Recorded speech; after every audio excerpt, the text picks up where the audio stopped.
Time for another mini book review. We'll discuss Inside the Investor's Brain by Richard L. Peterson. This book is chock full of important content, but we'll focus on Chapter 16 only. Chapter 16 is about time discounting. Peterson argues that the difficulty people have in delaying pleasure is a result of time discounting. We have a disproportionate preference for immediate and imminent reward. The pursuit of immediate gains can lead investors to abandon stable, long-term investment plans. Discounting also occurs for potential punishment. Most people avoid small, immediate punishments if they can choose to wait for larger, later ones. Procrastination, which is putting off unwanted duties until later, is a result of such punishment discounting. A classic experiment in this area is with giving cookies to kids to see if they can delay the gratification of eating. The ability to defer gratification may be an early marker of individual differences in the impulse inhibition circuits in our brain. This theory is supported by a finding that in prisoners, the cortical regions activated by delayed gratification are thinned.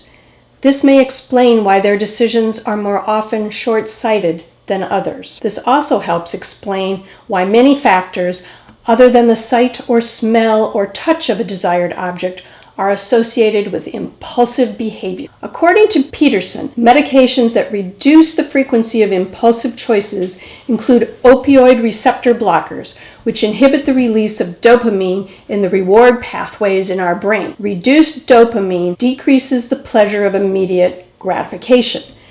Opiate receptor blockers have resulted in successful treatment of impulse control disorders such as gambling and kleptomania. Today, Peterson says, quote, "The internet, bank account fees, credit cards, and retirement savings plans have vastly increased the personal financial costs of time discounting and impulsiveness. The remarkable array of desirable and immediately available consumer products, coupled with clever advertising schemes that appeal to impulses and desires, may be important contributors to the persistent failure of people to save adequately for their own retirement." End of quote. To improve self-control, Peterson says it helps to have an external rule enforcer, such as a colleague or spouse, who can set meaningful punishments and rewards for adhering to the plan. Another strategy Peterson suggests is avoidance, such as avoid the donut shop. Similarly, if an investor finds that she tends to panic out of long-term positions often when she checks quotes and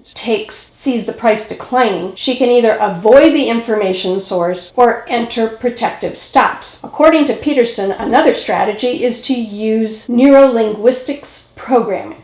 What the heck does that mean? In this technique, you locate the emotional origin for your desire to continue a bad habit. Then use mental exercises to reverse your emotional association from good to extremely negative. This mini book review highlights just a tiny fraction of the amazing content in Peterson's book.